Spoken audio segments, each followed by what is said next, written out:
iniciando então nossa terceira aula aí do módulo do Novo Testamento, Bibliologia, vendo hoje o último Evangelho, o Evangelho de João e o livro de Atos.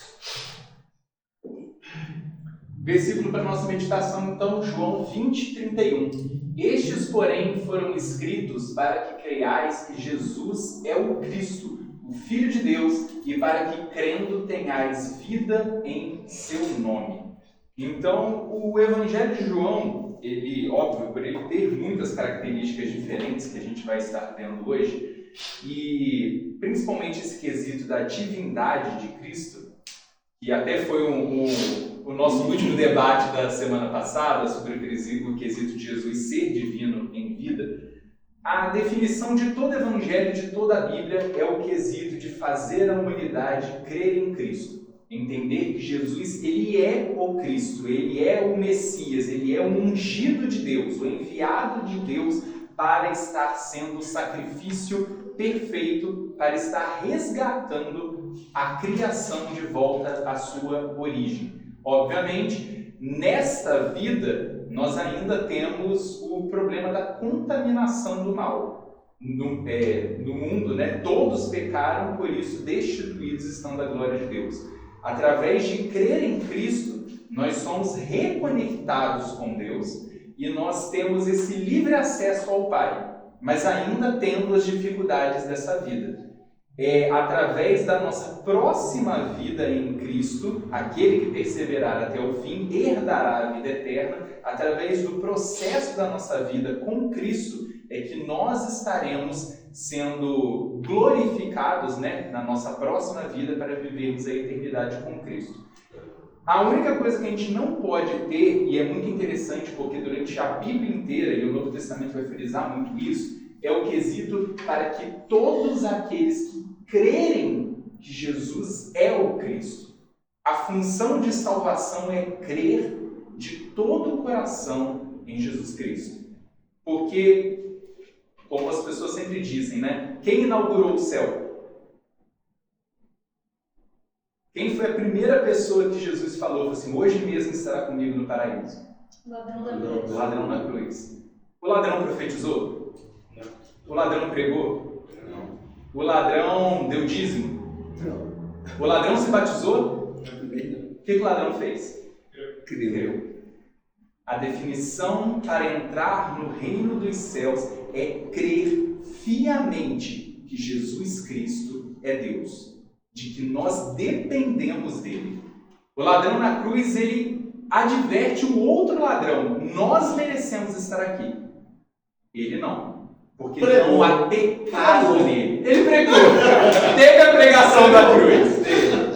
Uma breve pregação. Ele falou assim, nele não há pecado, em nós há.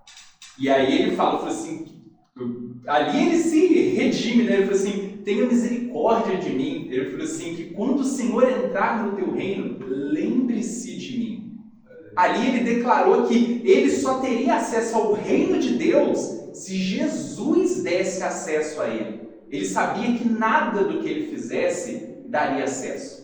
Não importava se ele era um ladrão ou se ele era o mais alto nível do sinédrio judaico, não importava se ele era o sumo sacerdote.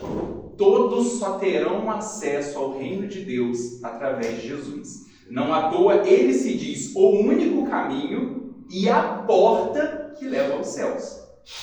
Fora de Jesus, e Jesus fala, eu sou o caminho, a verdade e a vida.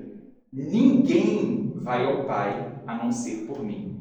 Então Jesus ele deixa o caminho muito bem escrito. Só que geralmente essa problemática acaba afetando muito o nosso ego. Principalmente quando a gente serve a Deus durante muito tempo. Porque quem aqui, no mínimo, uma vez na vida, não ouviu, geralmente no velório, uma pessoa inoportuna, não, isso daí foi pro inferno, certeza que foi pro inferno. E aí a gente está julgando o quê? Uma vida de pecados. Só que geralmente quando eu julgo uma vida de pecados de uma outra pessoa, eu estou considerando que eu sou superior. E a minha superioridade, eu estou condizendo de que as minhas boas obras me fazem mais salvo do que outras pessoas. e o céu não é conquistado por obras. Eu posso trabalhar a minha vida inteira. E aí Jesus ele vai advertir sobre isso. Muitos naquele dia vão dizer: Senhor, mas eu curei, eu profetizei, eu expulsei demônios. E Jesus vai dizer: apartai-vos de mim, porque eu não vos conheço. Para curar, profetizar e expulsar demônios, o próprio Jesus vai dizer que por demônios não dá para expulsar demônios. Um reino dividido contra ele mesmo não prospera. Se em algum momento uma pessoa ela teve esse nível de contato com Deus e uma atuação para ele ter este domínio para atuar no sobrenatural, em algum momento da vida daquela pessoa, ela realmente teve contato com Deus. Mas aí o Novo Testamento vai nos apresentar o quesito da apostasia. Em algum momento, essa pessoa decaiu da fé e aí ela se apartou. As boas obras dela vão ser contadas? Vão. Vai entrar no julgamento da pessoa, porque o próprio Cristo vai dizer que nem um copo de água fria deixará de ser contado no dia do seu julgamento. Tudo que fizermos. Mas no final, a nossa devoção e fidelidade a Cristo é o determinante para todas as coisas. Não importa se é o que Jesus vai falar para o jovem rico: vende tudo que você tem e dá aos pobres. Isso não garantiria a compra do direito dele de entrar no reino dos céus, mas o crer em Cristo. Porque se ele fizesse isso de bom coração, ele entenderia de que Cristo é muito maior que todas as riquezas que ele poderia ter em vida. Ele entenderia o propósito maior de Cristo, que o reino de Deus ele é muito além do que essa vida. E aí o jovem rico ele se aprisiona a este mundo, ele se paralisa ali, diz: não vou fazer isso. E ele vai embora. Então o quesito é crer em Cristo. Isso é a definição. Porque aí a gente vai entrar no quesito: eu não sei como foram os últimos segundos da vida da pessoa. E aí a gente vai falar: mas isso é injusto. Poxa, a pessoa pecou, fez aquela vida de trevas a vida inteira e nos últimos segundos a pessoa se arrepende e vai para o céu. É o reino de Deus. A gente não coloca a regra no reino de Deus. Mas aí a gente fala assim: mas aí é muito fácil. Eu falo assim: mas o quesito é a veracidade do crer em Deus. Quantas pessoas a gente conhece, e aí de denominações diferentes, ou até de outras variações do cristianismo, que falam: eu creio em Deus. O próprio pastor João, durante os apelos dele, ele fala muito isso. Ele fala assim: mas eu já creio, eu já aceitei Jesus, já sou batizado, fui batizado quando era criança. E as pessoas podem crer em Deus de diversas formas, mas crer na autossuficiência de Cristo, sendo Deus, e que somente através de Cristo existe salvação, isso é um nível de crença de alta profundidade. Se eu verbalizo: eu creio em Deus, eu creio em Deus. Quantas pessoas a gente conhece que tem uma vida totalmente torta? A palavra vai dizer que até os demônios creem em Deus. Então, o quesito da crença é de crer que Ele é Deus e de que eu dependo dEle. Eu gosto muito de uma frase que diz de que nós não somos cristãos porque nós somos bons. Porque até o próprio Cristo não aceita essa afirmativa: bom mestre. E ele vai dizer: por que me chamas de bom? Quem é bom é somente Deus. Ele tira essa prerrogativa dele e joga para cima, porque Deus estava no céu. Ele fala assim: não exaltem os homens, a bondade, a centralidade está no céu, está no reino de Deus, está no porvir. Isso quando Cristo homem. Cristo homem, ele tira dele isso, óbvio. Aí, mas quando nós entendemos de que nós somos cristãos, porque nós não somos bons, nós dependemos dele que é bom, aí a gente começa a entender realmente o que é o cristianismo. Eu sou cristão porque eu dependo dele. Se existe dependência, eu não sou suficiente em mim mesmo. Se fosse suficiente por mim mesmo, Cristo não precisava morrer. Era simplesmente eu seguir os princípios, tudo que já tinha sido enviado antes de Cristo, não era necessário Jesus morrer. Mas existe uma dependência do Cordeiro de Deus para que eu me arrependa e o sangue dele me purifique. Se não houvesse essa dependência, não seria necessário a crucificação, não seria necessário Jesus nascer, não seria necessário nada disso. Mas as nossas obras, a nossa vida não garante nada disso. é privilégio. O ladrão da cruz, ele não teve o privilégio de viver para Cristo, mas ele teve a honra de viver com Cristo. E aí a gente tem essa grande diferenciação. Uma pessoa que tem a sua conversão no leito de morte, ali é pura misericórdia de Deus, é graça. Ele não mereceu nada daquilo, mas é graça. A graça é isso, é dom imerecido de Deus. Mas agora viver para Cristo é uma vida de glória com Deus, né? Poder realmente servir a Deus em vida. É o Evangelho, o amor que nos alcançou, a gente se sentir tão impactado por esse amor que você fala, não, eu tenho que levar esse amor por onde eu for. Eu tenho que falar para as pessoas que existe um amor, que existe cura, que existe transformação, que existe salvação. Tanto que geralmente quando a gente vai falar assim, como a gente resume a Bíblia? Geralmente a gente vai falar, a gente resume a Bíblia em amor. A gente vai lembrar de quê? João 3,16, porque Deus amou o mundo. A gente vai lembrar dos versículos que falam do amor de Deus. Obviamente, o amor de Deus ele é muito intrínseco. Mas o que Jesus, os profetas e toda a Bíblia vai falar de Gênesis até Apocalipse? Existe um grito que ecoa de Gênesis a Apocalipse dentro da Bíblia. E que geralmente não trouxe muito amor para quem gritou isso. Arrependam-se. Os patriarcas gritaram arrependam-se. Os reis, os profetas, Jesus, os apóstolos. E o final de todos eles foi morrer por causa do grito. Ninguém mata quem prega amor. Jesus não foi morto porque ele era muito amoroso. Jesus ele foi morto porque ele estava confrontando a imoralidade. Ele estava confrontando as heresias, estava confrontando a desobediência do ser humano. E isso gera morte. O incômodo de confrontar aquilo que o ser humano não quer que seja visto. E aí, com isso, o arrependimento é um grito que vai ecoar. E todos os profetas, o próprio Jesus vai falar, ele falou assim, em uma de suas palavras, né? Eu falei assim, eu enviei os meus servos e vocês mataram eles. E aí o Senhor da Seara, o Senhor da cidade, né? No caso eram as cidades que estavam em conflitos, e ali é o paralelo da cidade de Deus e a cidade dos homens. Aí ele vai falar que ele foi enviando emissários para conduzir paz entre os dois reinos.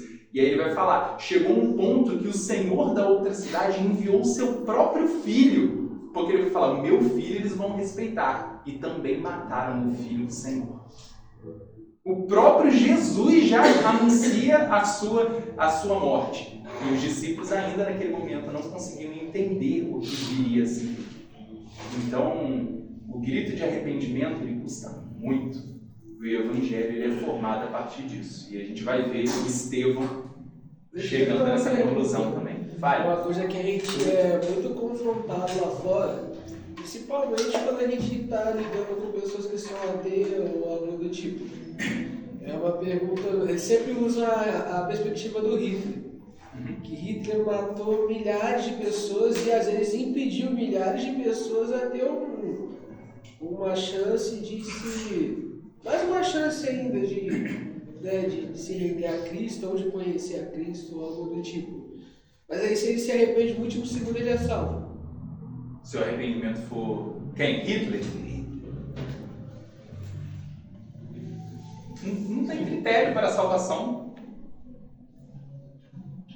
Se ele não blasfemou. Olhando para os olhos humanos, pode ser algo... o que humanamente, eu falei, não, Hitler tem que estar ardendo no fogo do inferno por toda a eternidade. Geralmente a gente vai pensar isso de pessoas perversas. Mas, um exemplo que eu sempre gosto de dar, geralmente a gente lembra muito da sabedoria de Salomão. Mas Salomão chegou a um ponto da vida dele que ele desanda. Salomão ele construiu o templo para outros deuses, queimou incenso e chegou ao ponto de oferecer filhos dele para deuses estranhos. Humanamente a gente falando, já perdeu a salvação. Num quesito de que ele decaiu da graça, ele se esvaziou ali. Eu falei assim, o que aconteceu com Salomão? Mas no final da vida dele a gente vê que ele se arrepende. Nabucodonosor também. Oi? Nabucodonosor também. Nabucodonosor. Dário é chamado de servo do Senhor. Nabucodonosor também chamava Deus de meu Deus. Apregoaram o nome do Senhor diante das nações. E aí? São os mistérios de Deus. Porque a gente vai julgar geralmente pela nossa ótica. Você, nossa, a pessoa não merecia, não. Mas é a ótica de Deus. É o que é necessário para entrar no reino de Deus. Em Atos, mesmo Cristo fala, né? Ele fala, né? Atos 3:46, não é isso, né? Senhor, vocês clamam Senhor, Senhor, mas não fazem o que eu digo, né? Sim. Tá? Em paralelo também, até mesmo com o Velho Testamento, se você fizer essa comparação, eles faziam, tá? Isso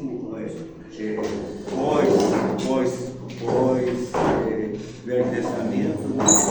Em Atos mesmo ele fala, né? Senhor, Senhor, vocês clamam o meu nome, mas não fazem o que eu digo, né? Isso para a nossa realidade, trazendo para nossa atualidade, né? Nós muitas vezes clamamos ao Senhor e não fazemos o que Ele nos diz. Né? O próprio Jesus vai falar que Ele ama os amigos dele. Então ele já colocou uma categoria, eu amo quem é meu amigo. E logo abaixo ele vai dizer, em João 15, ele fala assim, aqueles que são meus amigos me amam e obedecem aos meus mandamentos. Ele não fala de ouvem a minha voz, aceitam os meus conselhos, não, ele fala assim, o meu amigo é aquele que me obedece. E ele fala que ele ama aos amigos dele. Mas tem uma parábola que Jesus conta, eu gosto muito dessa parábola, que é o Senhor da Seara. Que no início do dia ele vai ao centro da cidade e vê homens parados. E ele contrata esses homens. E acorda com eles, me foge agora na memória, mas fala assim, no final do dia eu vou dar 100 moedas para vocês se vocês trabalharem na minha seara. E eles vão trabalhar. E aí depois ele vai, em vários momentos durante o dia, na praça e vai trazendo mais trabalhadores. E faltando 1 hora para acabar o horário do expediente, ele chama mais pessoas para trabalhar. E aí na hora que Jesus, que o Senhor da seara, ali no caso, na parábola dele, vai fazer o pagamento, ele começa por quem trabalhou menos. E aí ele vai dar 100 moedas. E aí quem trabalhou o dia inteiro, eu falei assim, opa, se quem trabalhou 1 hora só ganhou 100 moedas, então hoje o Senhor está com um coração bom, né? Hoje ele está generoso. Se ele pagou 100 moedas para aqueles que trabalharam 1 hora, a gente que trabalhou o dia inteiro vai receber muito mais. E aí ele foi para os que trabalharam mais horas, 100 moedas. Mais um pouco de horas, 100 moedas. E para quem trabalhou o dia inteiro, 100 moedas. E aí quem trabalhou o dia inteiro fica indignado. Ele falou assim, a gente trabalhou o dia inteiro e você deu só 100 moedas pra gente? E o Senhor falou assim, o que eu combinei com vocês? 100 moedas o dia todo.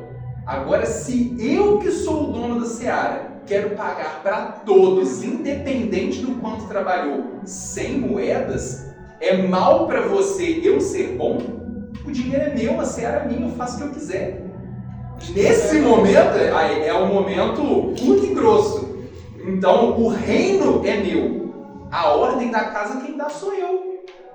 Eu falei, se você aceitou as 100 moedas, o meu acordo com você está pago. Tem até um ditado secular que diz que nada que eu combinado é caro. Combinou 100, você aceitou 100. Então é isso que você vai receber. É caro, mas são as regras da casa, né? Vamos lá. Então hoje a gente vai estar vendo o Evangelho de João e o Atos dos Apóstolos. Vamos começar pelo Evangelho, nosso último Evangelho aí dos 4 biográficos. E como a gente viu, a gente já passou pelos 3 sinóticos, que a gente viu na primeira e na segunda aula. Evangelho de Mateus, Jesus sendo apresentado como um rei destinado aos judeus. Evangelho de Marcos, Jesus sendo apresentado como um servo destinado aos romanos. Evangelho de Lucas, Jesus sendo apresentado como um mestre destinado aos gregos e aos filósofos. E agora o Evangelho de João, demonstrando Jesus como Deus, Jesus divino. E essa carta é uma carta para a igreja, é uma carta geral. Ele não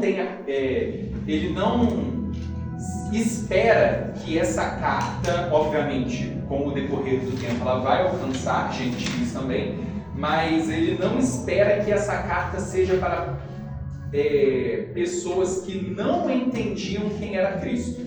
Era uma carta para pessoas realmente que já tinham se convertido e já entendiam quem era Jesus. E ele queria aprofundar esse entendimento. Mas, obviamente, que toda pessoa que pegasse teria mais dificuldade de entender João, mas conseguiria entender. Geralmente as pessoas ficam falando, para eu começar a ler a Bíblia, eu começo por onde? Geralmente as pessoas vão querer começar ou por Gênesis, geralmente tem a galera que quer começar por Apocalipse, não, quero ler Apocalipse. Uma boa parte das pessoas começa a ler por Apocalipse e vai ter uma grande dificuldade. Rapaz, né? Mas o melhor para quem eu vou começar a leitura bíblica, principalmente um novo convertido, é começar pelos evangelhos. Você está entendendo diretamente quem é Cristo. E, se possível, a apostila, se eu não me engano, recomenda ler João. Eu acho o evangelho de João um evangelho não fácil de se entender. Eu geralmente recomendo ou ler Mateus ou ler Marcos. Pela simplicidade, o evangelho de Marcos é o mais simples de todo, porque ele vai focar na centralidade de Cristo. Ele é o evangelho prático. Jesus é assim, como que eu devo seguir Jesus? É o evangelho mais simples de entender. O evangelho de Mateus, ainda ele sendo simples, por assim dizer, mas ele tem muito contexto do Antigo Testamento. Mas o leitor, se ler, vai entender tranquilamente, porque Mateus ele explica tudo. Ele não deixa subentendido. Ele vai falar, o profeta tal falou isso, Jesus cumpriu isso. Ele não deixa no ar o que ele estava querendo dizer. Então o evangelho de Mateus também é fácil de entender. O evangelho de Lucas, no original ele não é fácil, porque Lucas ele usa muitas variações do grego, mas o nosso traduzido na nossa Bíblia também é tranquilo. Mas de todos os evangelhos, o evangelho de João ele é o mais teológico. Ele vai entrar no espiritual, ele vai entrar no sobrenatural, ele vai entrar em coisas que transcendem o mundo natural. Então ele não é um evangelho fácil. Ele vai demonstrar coisas que, poxa, se a gente for ler João 1, no princípio era o verbo e o verbo estava com Deus e o verbo era Deus. Ele estava no princípio com Deus. Todas as coisas foram feitas por meio dele, e sem ele nada do que foi feito se fez. Nele estava a vida, e a vida era a luz dos homens. A luz resplandece nas trevas, e as trevas não prevalecem sobre ela. Houve um homem enviado de Deus, cujo nome era João. E aí ele vai começar a narrar João Batista, que vai transcender e vai chegar em Jesus. Se eu pegar só os primeiros 5 versículos de João, a pessoa abriu a carta de João e começou a ler, automaticamente, principalmente no mundo que era dominado pelos gregos, e os gregos eles tinham tanta filosofia e tanta mitologia, automaticamente um grego ele já vai ter aquela visão. Estão me contando a história de um Deus. Ele sai da filosofia, ele vai para a mitologia na hora, ele pensa que é a história de um Deus. Eu estou falando de alguém que construiu o mundo e o universo. Então, naquele momento, a mentalidade do leitor já muda. Ele fala assim, não, eu não estou lendo a história de uma pessoa, de alguém que era inteligente. A mentalidade da pessoa muda na hora. E João ele vai mergulhar nesse intuito de que Deus ele tinha poder, de que Jesus ele transcendia todas as coisas. Então, não é um evangelho fácil de se entender de prontidão. Então, principalmente para um novo convertido, se ele for ler os 4 evangelhos, realmente o evangelho de João tem que ser o último. Porque primeiro ele entende quem era Jesus e depois ele entende a divindade de Jesus. E aí ele vai conseguir entender de uma forma mais clara. Mas, por exemplo, a pessoa aceitou Jesus, vou ler a Bíblia, ele abre o evangelho de João, vai ter bastante dificuldade. Ele vai dizer, o que eu estou lendo? Que isso? E aí, vai depender do nível de entendimento, do nível de aprofundamento que a pessoa vai ter. Mas o Evangelho de João, de todos, ele é o mais teológico que vai ter entre os 4. Então, como a gente já falou, ele tinha um quesito de ser principalmente para a igreja, mas o sentimento que a gente vai ver aqui, o sentimento de quem escreve, é um sentimento de um judeu. é um judeu porque durante todo o evangelho de João, ele vai falar com muita propriedade sobre as festas, sobre o que Jesus fez, sobre os locais que ele passou, sobre a geografia, sobre a história, sobre os reis. Ele tem muita propriedade de alguém que vive naquele local e entende muito bem por onde andou. Ele é tipo um guia turístico. E ele vai explicando, não, porque na região tal, que era dominada, que já teve tais características, tinha o rei tal naquele local, e era tanta distância do mar tal. Ele dá muitos aspectos geográficos de tudo que ele está explicando. Então dá a entender de que não só entender, ele andou por todos aqueles locais e falava realmente. É igual quando alguém pede uma indicação. Ah, como que eu chego em tal local? E aí quando a gente entende muito bem, você, não, você vai pegar tal local, chegando ali você vira à direita, e aí você vai descer, e aí você vai ver tal local, e aí chegando ali você vira à sua esquerda. João ele vai ter essas características, ele vai explicar muito bem o local que ele está. E ele dá muitos aspectos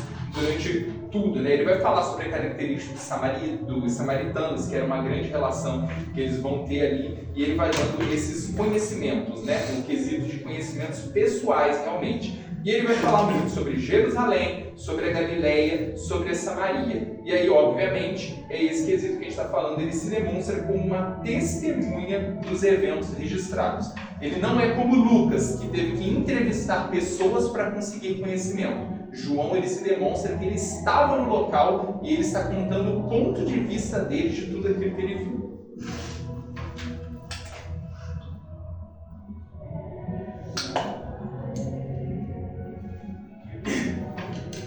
Aqui a gente vai estar vendo, né, em João 19, 26 e 27, vai determinar que ele era realmente uma testemunha ocular de quando Jesus estava sendo julgado, né, ali no quesito da crucificação dele, e o momento em que Jesus fala, né, para que João venha estar tomando conta, né, de Maria, sua mãe. E aqui, quando a gente pega a ótica católica, é a partir deste versículo que eles vão estar tomando, né? O quesito de que Maria é a mãe de todos, né? Fala assim, eis aí a tua mãe, eis aí o teu filho. Mas ali, obviamente, era um quesito de cuidado, porque todos os apóstolos fugiram naquele momento. E João, ele fala com muita propriedade do momento da crucificação, porque os discípulos foram para longe. Alguns se colocam em posições estratégicas de forma mais longe, né, porque o Monte Caveira ele era uma posição que de longe você conseguiria avistar, mas João ele se coloca como alguém que estava na frente do Cristo crucificado. Então ele dá muitos aspectos daquele momento em si.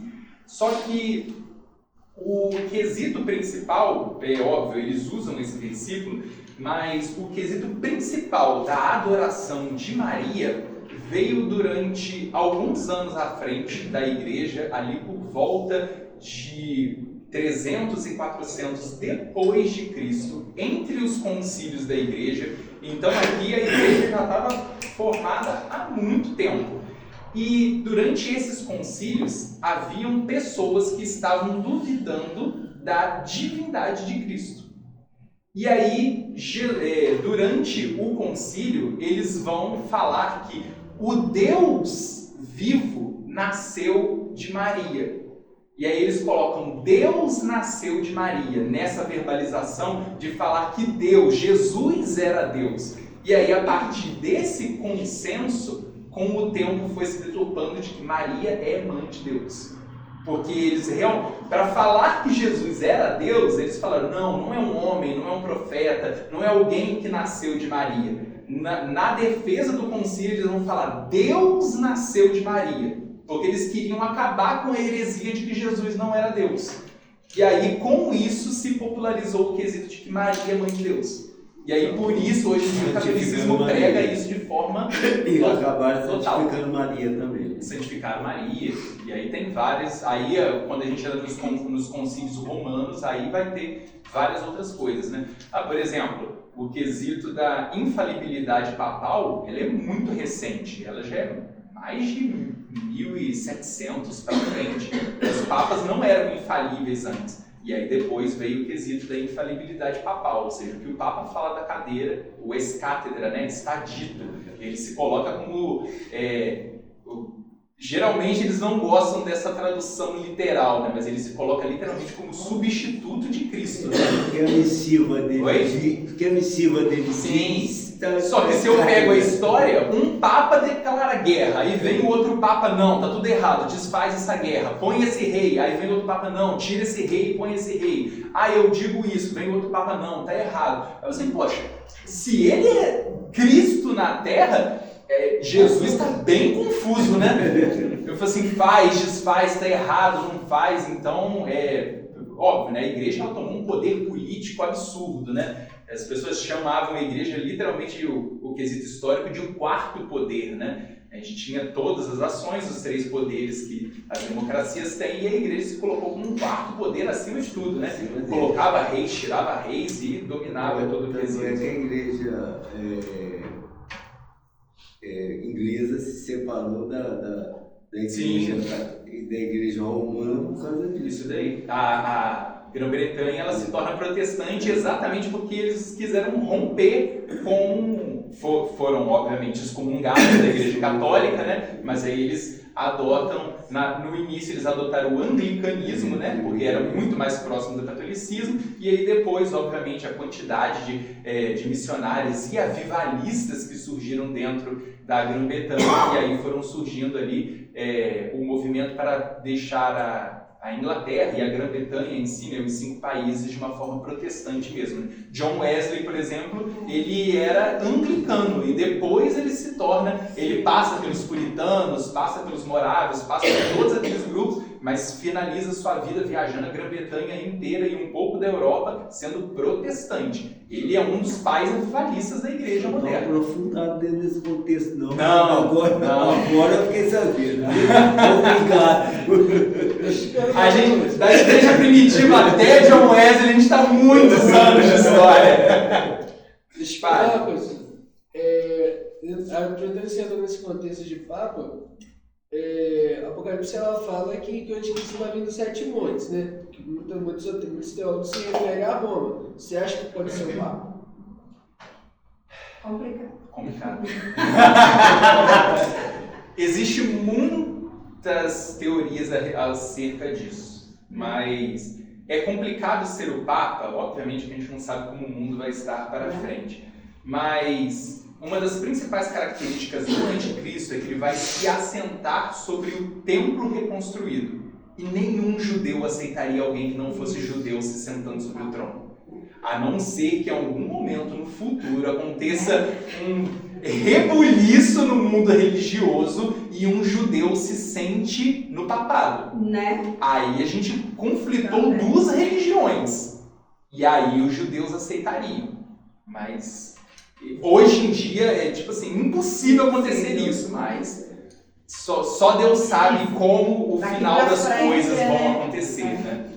Eu queria falar uma coisa sobre Maria. A Igreja Católica, né, coloca, agora todo mundo é Maria, né? Aparecida é Maria, Conceição é Maria. Sim, todas elas sim. são mães de Jesus. Sim. Eu falei, gente, o homem tem mais mães. É porque cada uma delas é como se fosse uma característica. Sim, tipo assim, sim. uma é a Maria caridosa, uma é a Maria esperançosa, uma é a Maria que chorou, uma é a Maria de amor. São Marias de várias frações da vida de Maria. Né? São, a pessoa é devota sei lá, da Conceição, é devota da Maria dos Milagres, é devota, e aí depende do que você quer receber de Maria. E aí tem esse quesito das várias variações. Também. Eu tenho Se a gente entrar na tradição cristã africana, aí a gente vai embora. Desculpe, é a segunda vez pela primeira. Vamos lá então. Provavelmente, né, ele foi o discípulo que morreu no final do 1º século, tanto que toda a escritura do Novo Testamento se encerra ali por volta de 99 depois de Cristo. E João ele vai ter essa característica, né, pela tradição cristã passada de que ele foi o único apóstolo que morreu de causas naturais. Aí vai ter história de que ele foi perseguido, de que ele foi preso, de que ele foi jogado no caldeirão de óleo fervente, e aí ele vai dizer que ele se banhou do óleo, e as pessoas perguntavam como que ele não morre, porque o óleo fervente era para ele ter virado desaparecido na hora, né? E ele vai dizer, porque o óleo que queima em mim é muito mais quente do que o que vocês me banham. E aí a tradição vai passar essa história, né? E aí, como o Império não conseguiu matar João e ficou com medo, né? Poxa, um homem que não é morto, aí eles vão falar assim, então prende ele na ilha de Patmos e ele que morra pra lá. Pelo menos ele não atrapalha a gente, não fica rodando, né? E aí na ilha de Patmos, os discípulos, né, dos apóstolos, os bispos, todas as pessoas que sobraram, começam a comunicação com João, porque João ele foi o último apóstolo vivo. Então as cartas que João vai escrever, as que a gente tem na Bíblia e outras pequenas cartas que são pela história, geralmente são cartas de direcionamento. As pessoas faziam a mesma coisa que faziam com Paulo. Estamos passando por tais problemas. Enviava para Patmos e João respondia, resolva de tal forma, façam assim, o cristianismo deve agir de tal forma. E aí, obviamente, vai ter as 3 cartas dele, e aí vai ter também o livro de Apocalipse, a revelação final dada por ele. Ele fez quase igual Paulo, né? Preso e mandando cartas. Isso daí. Porque como ele foi o último a sobreviver, aí todas as igrejas começaram a realmente buscar um direcionamento em João, né? Tanto que discípulos de Pedro mandam cartas para João, outros líderes que vão estar falando com ele e não tem os nomes, mas mandam cartas para ele e ele vai respondendo. Então ele se torna realmente a última pessoa que teve contato com Cristo diretamente, visual, viveu com Jesus, a estar vivo e continuou conduzindo a igreja. E aí, a partir do momento que ele morre, aí é o momento em que nós iniciamos a época da patrística, que aí são os discípulos dos discípulos que continuaram conduzindo a igreja. E aí Timóteo era o bispo, aí a gente tem os discípulos de todos os apóstolos na continuidade da igreja, regendo a igreja aí pelos séculos até nos alcançar. Um quesito muito interessante de João, a gente já falou isso sobre Pedro, né, sobre a transformação de Pedro, principalmente na primeira aula, mas é o quesito de que Jesus, às vezes a gente lembra muito de João por ele falar tanto de amor como o discípulo do amor, né, o discípulo amado de Cristo, todas essas coisas, mas é muito interessante a gente lembrar que Jesus ele teve que amansar muito João, porque João e seu irmão Tiago, eles eram conhecidos como os irmãos trovão, né? Eles eram pessoas que tinham muito ardor, eles queimavam por aquilo. Não, Senhor, tá tudo errado, vamos tacar fogo naquela cidade lá. E aí, Jesus ele tem que amansar João. Então, tem até o quesito, né? Jesus amansou o seu ardor e purificou sua violência incontida. João se tornou o apóstolo do amor. Então, uma pessoa que era, de certa forma, movida pela ira, é o quesito, né? A própria palavra vai dizer, irai-vos e não pequeis. E a gente fala, caramba, como que eu fico irado e não peco, né? Às vezes, poxa, quando a ira vem, geralmente ela domina, né? Igual um fogo, ela toma o corpo e fala o que não quer, age da forma que não quer. Você quer agir. Oi? Você quer agir. Você quer agir. E aí ele toma aquele ardor, e aí é interessante, porque Jesus ele transforma esse ardor de uma forma incontrolada em queimar pelo amor de Cristo. E aí a gente vê essa transformação. Jesus ele não anulou essa característica de João, ele só transformou ela para algo benéfico. E aí a gente vê isso em todos os apóstolos. Todos os apóstolos vão ter características que têm que ser transformadas, e essa transformação nunca anula quem eles são, mas transforma, como se a gente estivesse potencializando o que é de melhor em nós para honrar a Deus através daquilo. Porque senão a gente entraria num quesito de que o cristianismo ele é uma fábrica, né? Eu falei assim, não, todo mundo tem que ser igualzinho, tem que pensar a mesma coisa, tem que falar a mesma coisa, tem que agir da mesma forma, e aí, tipo assim, a gente aceita, aí o pastor João fala assim, ó, toma, essa aqui é a fábrica que a gente tem de roupas, todo mundo só usa o mesmo tamanho, a mesma cor, você vai agir dessa forma, falar dessa forma, comer dessa forma. Robotizar a igreja. A igreja não funciona dessa forma. Até porque a igreja, e quando a gente for entrar principalmente nas cartas paulinas e gerais, a gente vai ver abundantemente a multiforme graça de Deus. Os gentios, a gente vai chegar aqui também no quesito do Concílio de Jerusalém, de falar sobre os gentios, sobre as culturas diferentes que estavam entrando dentro do cristianismo e como que a igreja foi abordando e tratando com todas essas coisas, né? Só o último quesito, né, falando desse quesito de transformação. João ele foi transformado, né, assim como todos nós, de um grande pecador para uma grande testemunha. Ele foi tirado das trevas e levado para a infinita luz de Cristo. E isso é muito interessante porque Jesus ele vai dizer, eu sou a luz do mundo. E depois ele vai dizer para os discípulos, vocês são a luz do mundo.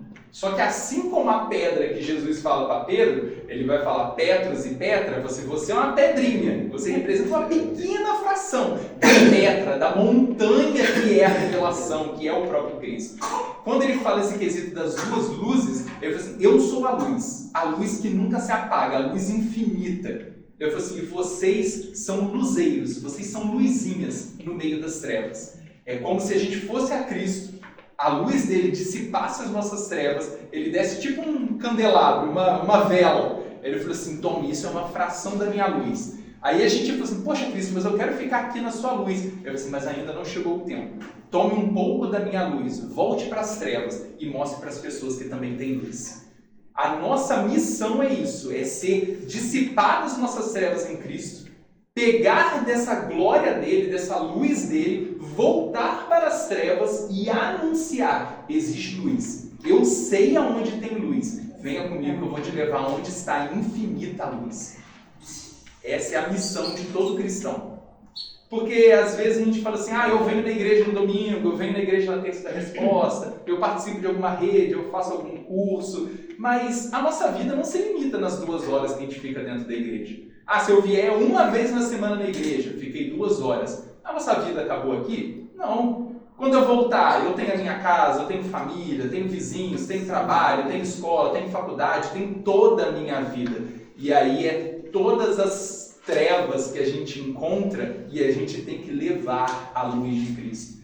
E aí a gente se depara, né, com o quesito de Cristo, o evangelho que a gente ouve nas 2 horas, no nosso cultuar em coletivo a Deus, a gente tem que emanar isso na nossa segunda, na nossa terça, na nossa quarta, na nossa quinta. Jesus ele tem que ser suficiente, né? O problema é que às vezes, se a gente não tem a continuidade de oração, de busca, de devocional, aí a gente sai da igreja. Nossa, glória a Deus, a semana vai ser maravilhosa. Aí vem a segunda, aí vem a terça, aí vem a quarta. Na quarta-feira a bateria já está lá embaixo. Por isso que a gente tem que ter a constância de buscar a Deus. Porque se a gente depender só de 2 horas que a gente ouvir uma mensagem, uma ministração no domingo, aí a nossa fé ela vai esvaindo. Por isso que a Bíblia ela fala várias e várias vezes, né? Medita no livro da lei de dia e de noite. Nunca se aparte do livro dessa lei, para que você saiba o que tenha nela e os seus caminhos possam ser abertos, né? Prosperar, abrir a nossa mente com aquilo que é a revelação de Deus.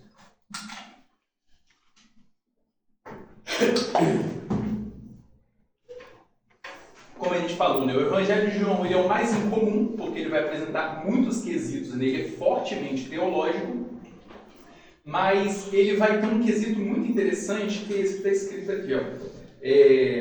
Os discursos de Jesus são mais relacionados com sua própria pessoa do que o ensino ético do reino. Isso é uma diferença gritante do Evangelho de João. Todos os outros 3 evangelhos vão apresentar muito sobre como viver para Cristo. E o Evangelho de João vai apresentar muito de como Cristo era. Aqui a gente vai entender quem é Cristo, a pessoalidade de Cristo. Por João se demonstrar um discípulo muito amigo de Cristo, ele vai demonstrar muito de quem Jesus era. Então os discursos que Jesus vai ter, ele vai estar falando muito sobre ele. Ele vai estar falando sobre como ele era, como ele pensava, como que era o viver com Deus e todas essas coisas que transcendem ao ser humano. Os outros evangelhos vão falar o que Cristo ensinou para que a igreja copiasse. Mas o Evangelho de João é como se fosse vamos dizer, tipo um diário. Ele é realmente uma biografia. É alguém que sentou, conversou com uma pessoa e falou assim, me conte sua história. E João foi relatando. E Jesus contou isso, e Jesus falou isso. É um evangelho muito íntimo que conta sobre quem é Cristo. Ele era primo de Cristo? Oi? Ele era primo de Cristo? João? É. Não, amigo de Cristo, né? Quem é... Aí a variação, né? Que a gente vai ficar no quesito de amigo ou irmão, primo ou irmão de Cristo, a gente vai ter Tiago, a carta de Tiago, aí essa variação. O catolicismo abomina a palavra irmão de Cristo. Mas eu falei assim, não, porque essa palavra é usada tanto para irmão quanto para primo, mas a palavra primo em específico é uma outra variação. Se os apóstolos quisessem, tinha uma palavra específica para primo, e eles usaram uma palavra que era similar, primo e irmão. Então, essa é a discussão eterna, desde antigamente até hoje. E aí, Tiago era irmão, filho... Aí eles vão dizer, não, mas se é filho, é filho de José antes de casar com Maria. Aí eles sempre vão afastar isso de todas as formas. Mas não faz sentido do símbolo do casamento. Oi? Mas não faz sentido, porque o símbolo do casamento naquela época era a união das carnes. Aí eles só queriam dizer que José casou e ficou... Né? Ficou sem nunca tocar Maria. Maria. Sim. Pra gente isso não é problemático, pro católico é totalmente problemático. Mas a maior problemática, além de tudo isso que tem na problemática da teologia romana, é o quesito de que para Maria ser mãe de Deus, ela também era santa, ela nunca teve pecado. Porque os pais dela não tinham pecado e os avós dela não tinham pecado, e automaticamente, para que Maria seja santa, eu tenho que criar uma genealogia de santidade. Mas se o casal original foi contaminado pelo pecado, da onde que surgiu essa outra genealogia? Teriam que ter dois casais no Éden, então, um que pecou e um que nunca pecou. Para aí ter a genealogia de Maria que nunca tivesse pecado. Eva pecadora e Eva não pecadora. Aí eles vão, não, porque aí os avós falaram assim, tá, mas só teve um casal original. Não tem como ter uma genealogia santa se o casal original pecou. E todos pecaram.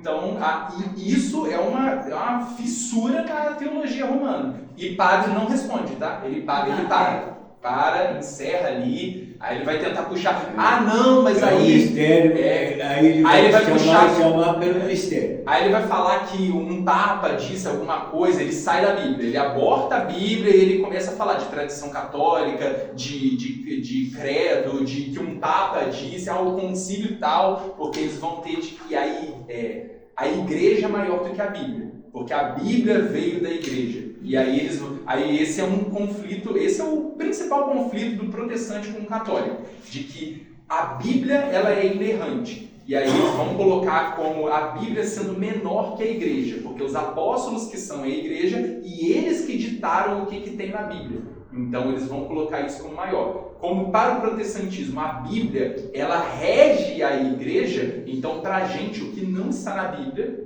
é errante. O que está na Bíblia é inerrante. E aí é o conflito primordial de protestante e católico. João, então.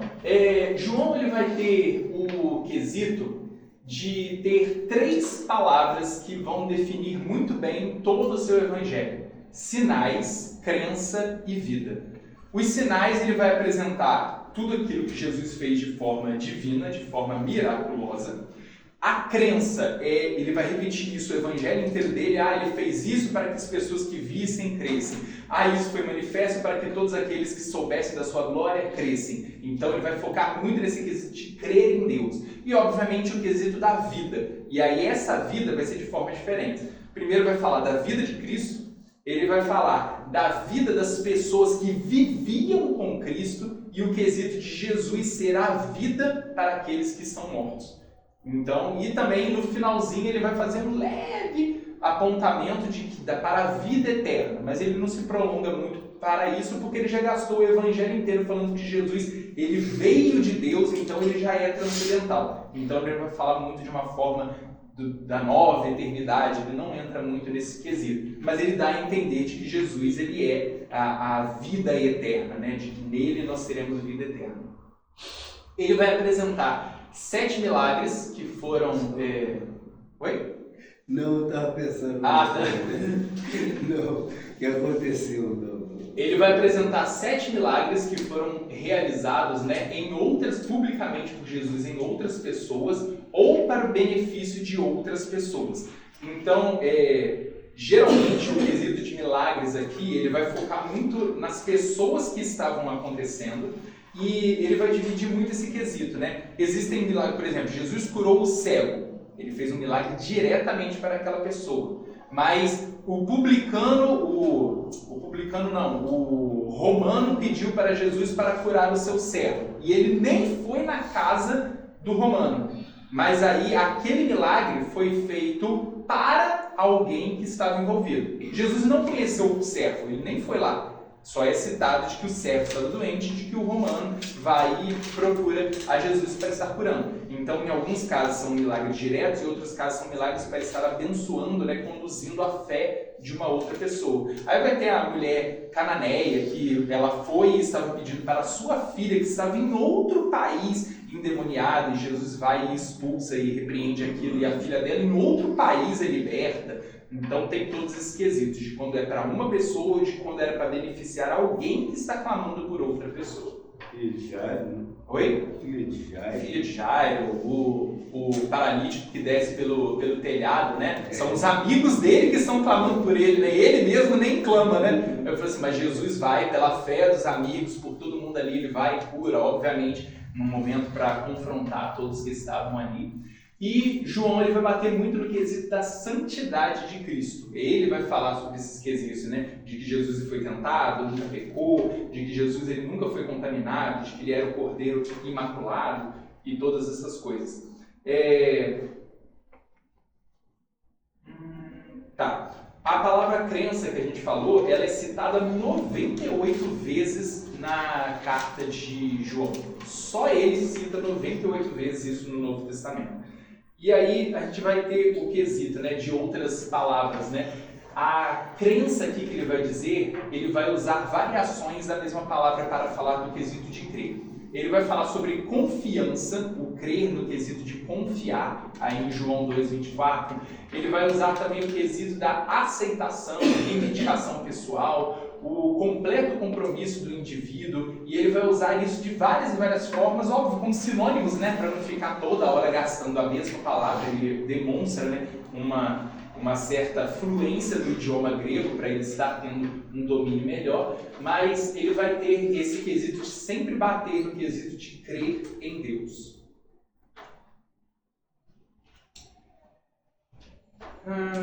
Tá. João ele vai apresentar uma das características que é muito estudada, que são os 7 eu sou de Jesus. E aí Jesus ele se apresenta de muitas formas, e por isso que o Evangelho de João ele tem essa característica de mostrar muita profundidade de quem é o Cristo. Ele não se apega muito, por exemplo, o Evangelho de Mateus, ele é puramente para falar de como é o reino de Cristo. João ele vai falar de quem é o dono do reino. E aí ele vai bater, né? Os 7 eu sou. João 6,35, eu sou o pão da vida. João 8,12 e depois ele repete no 9,5, eu sou a luz do mundo. João 10,7, eu sou a porta, né? Ou o curral das ovelhas, depende da tradução. João 10,11 e 14, eu sou o bom pastor. João 11,25, eu sou a ressurreição e a vida. E aí, aqui nesse momento, ele está falando diretamente para os saduceus que não acreditavam nem em ressurreição e nem no pós-vida, né? Ele fala diretamente para eles. João 14,6, um dos mais conhecidos, eu sou o caminho, a verdade e a vida. E por último, João 15,1 também, que é muito conhecido esse, quando ele se prediz, né? Eu sou a videira verdadeira e ninguém vive se não estiver arraigado em mim. Então, essas características, né, sobre ser cada uma dessas coisas, elas demonstram muito características que são inerentes a todas as pessoas. Eu preciso de pão, ele se coloca como um alimento fundamental, ele se coloca como a base, ou a essência de como eu devo.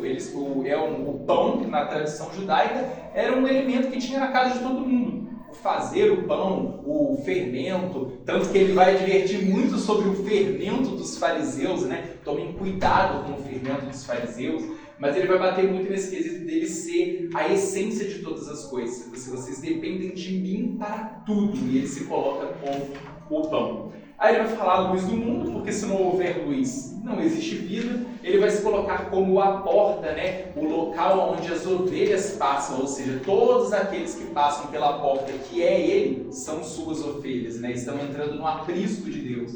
Ele se coloca como bom pastor, porque se ele é a porta que as ovelhas passam, ele também é o pastor que conduz as ovelhas para passar pela porta. Então, nessa analogia, ele é tanto o pastor que leva as ovelhas, como ele é a própria porta da qual as ovelhas estão passando pela segurança. Ele é a ressurreição e a vida, né? O final de todas as coisas. Ele é o caminho para chegar à porta. Ele é a verdade da onde está o verdadeiro caminho. E ele é a vida do qual, se desviarmos desse caminho, haverá morte. E ele é a videira verdadeira. Fala. Se ele se coloca como bom pastor, por que ele repreende o pessoal quando chama ele de bom mestre? Nesse momento, o problema não era chamar ele de bom. Nesse momento, ele adverte porque por bajulação. Ali eles estavam querendo, tipo assim, Jesus falou assim, por que você está me bajulando? Você está achando que eu vou ganhar o quê? Você está achando que você vai ganhar o quê com isso? E tanto que depois ele vai fazer outras advertências, né? Aí ele falou assim, se você quer tanto estar comigo assim, achando que você vai ter alguma glória, saiba que o Filho do Homem não tem nem travesseiro para encostar na sua cabeça. Mas se você quiser passar por essas dores, vem e me siga. Ele seguiu? Não. João enfatiza. Naquele momento, Jesus ele falou assim, ó, não adianta me bajular, irmão, aqui não tem glória nenhuma. Aqui você não vai ter riqueza, aqui você não vai ter pompa, aqui você não vai dormir em palácio. Aqui, se você quiser, a pedra vai ser seu travesseiro. A vida vai estar contigo. A vida, a bonança, a alegria, a paz que excede a todo entendimento, isso você vai ter. Mas se você quer glória, procura outro mestre, porque aqui você não vai ter isso não.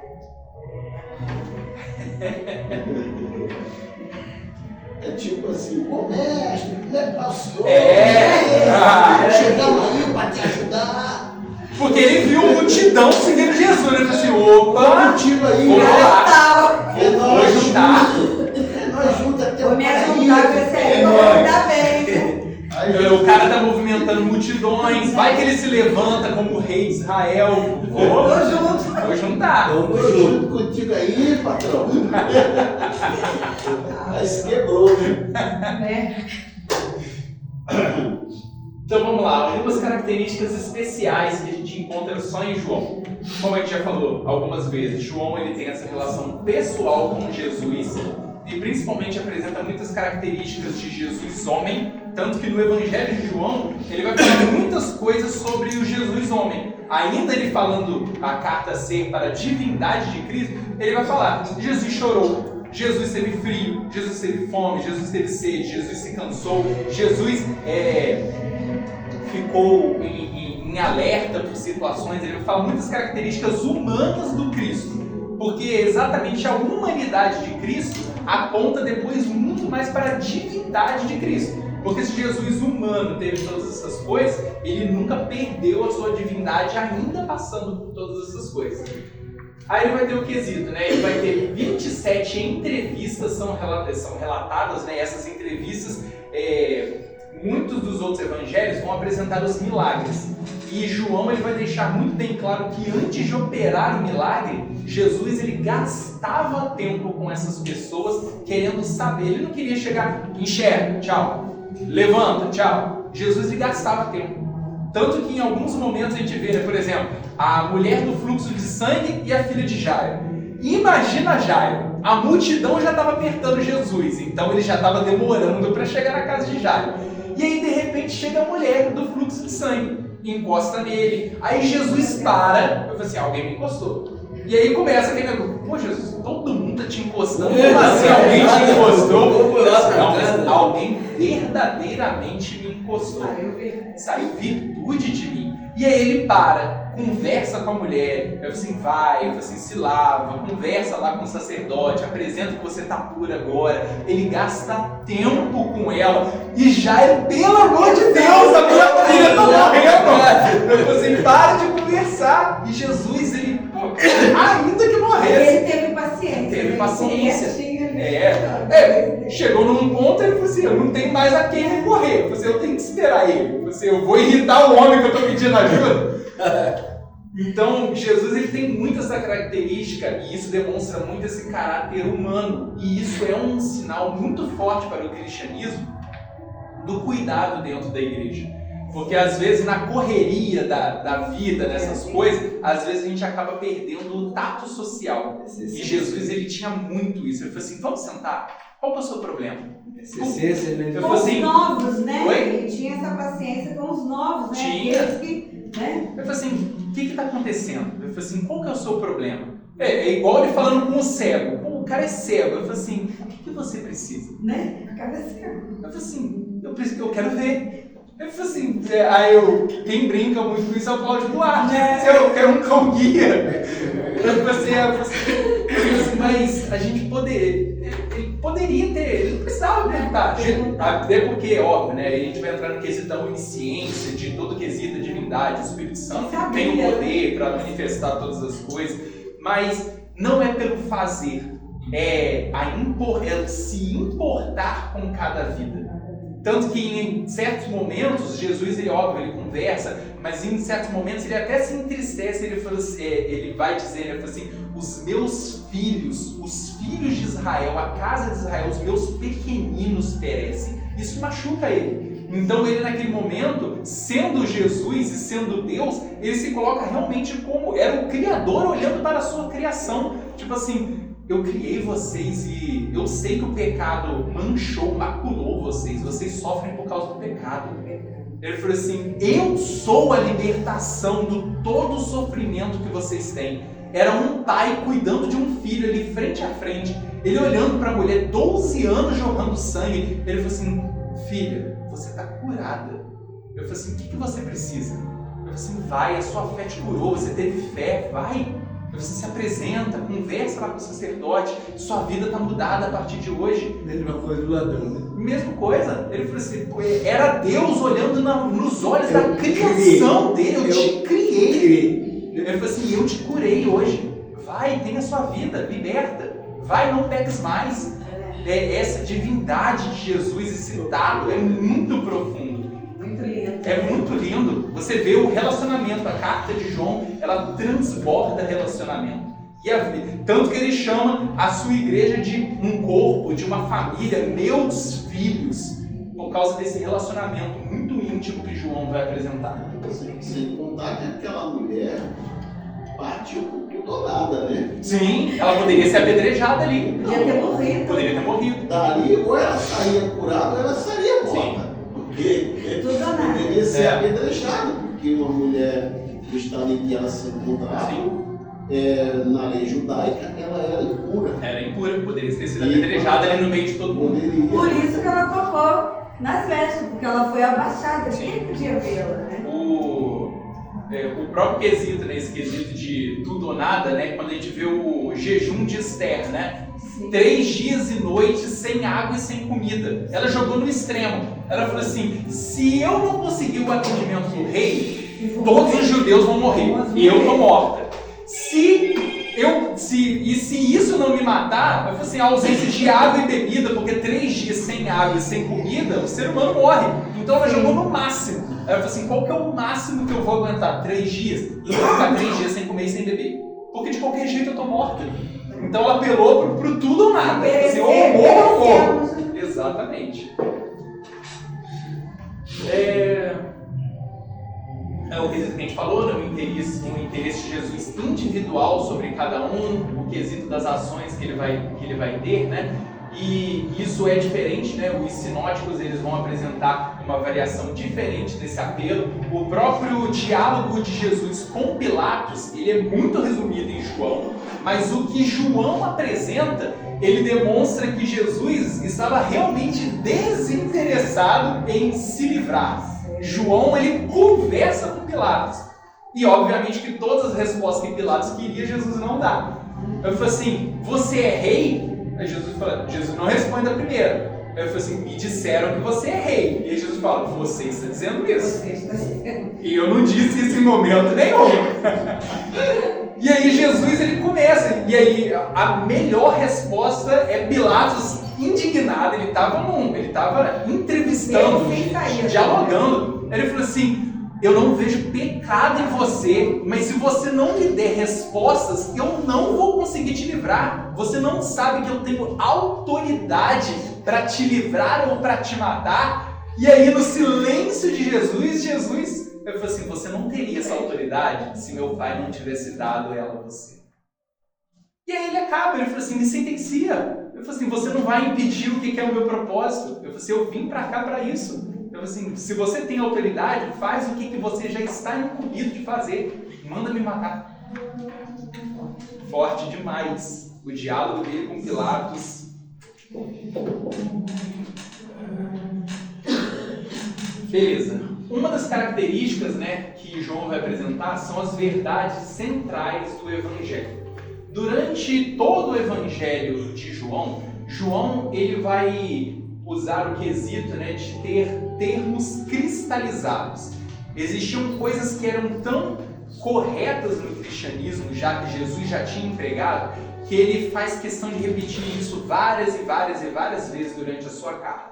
E aí a gente vai usar o quesito que é uma fraseologia fixa. E aí algumas pessoas, quando analisam o original de João, falam assim, nossa, por que ele repete tantas palavras? Em alguns momentos ele usa, por exemplo, as 95 vezes que ele fala do crer, ele usa sinônimos. Em outros quesitos ele repete várias e várias e várias vezes. E aí o pessoal, quando analisa a carta, fala assim, por que em alguns momentos ele se livra da repetição e em outros momentos ele repete tanto? Porque quando ele usa repetição, ele quer frisar o que é central no cristianismo. Porque o que é o centro de Cristo não dá para variar. Se isso é o Cristo, eu não consigo, pode ser outra coisa. Não, é isso. Jesus é isso. Eu falei assim, então em alguns momentos ele vai frisar muitas coisas. E aí, o Evangelho de João, então, ele vai enfatizar a divindade e a humanidade ao mesmo tempo. E aqui embaixo, depois quando vocês receberem, vocês podem ver todos esses textos, mas ele vai entrar em uma série de textos falando diretamente sobre a divindade de Deus. Ele vai falar em João 1:1 que Jesus era a palavra de Deus. Eu e o Pai somos um, em João 10:30. Antes de Abraão ter nascido, eu sou, João 8:58. Quem me vê o Pai, João 14:9. E a exclamação de Tomé, meu Senhor e meu Deus, João 20:28.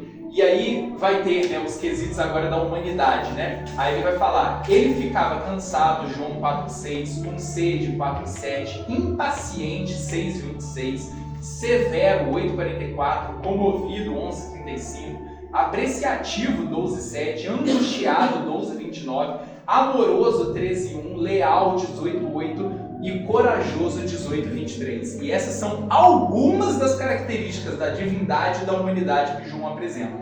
A carta é lotada de características que demonstram sentimentos e devoções a Cristo. Amém? Quando Jesus ele entra no templo e sai jogando tudo pro alto, qual foi a característica que ele teve ali? Foi um tipo divina, porque eles falam, vocês estão blasfemando a casa do meu Pai. Ali naquele momento ele entrou realmente como purificação. Aí entra o que? Aí ele quebra tudo. Ele fala assim, tá tudo errado. Tá tudo errado. Vocês não entenderam nada. Vocês vão limpar isso daqui agora. E isso é interessante porque quando a gente vai ver, Paulo ele vai ter a sua forma severa de dizer, mas eu nem entraria no quesito de Paulo. Eu acho que quem vai expressar mais essa característica de Jesus se revoltar com essas coisas é o quesito da primeira e da segunda carta de Pedro. Pedro ele vai expressar muito bem o que não é, o que é inadmissível dentro da igreja.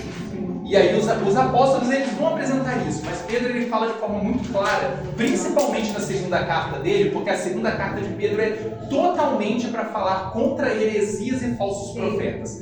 Então Pedro ele fala, isso está errado, isso não pode, isso não é de Cristo, a igreja não faz isso. Então ele martela, fala assim, não pode, corta, exclui. Se a gente for falar de Paulo, ele fala assim, isso é proibido ter dentro da igreja, exclua essa pessoa. Eu falo assim, não pode ter isso, vocês estão aceitando pecado dentro da igreja, não pode.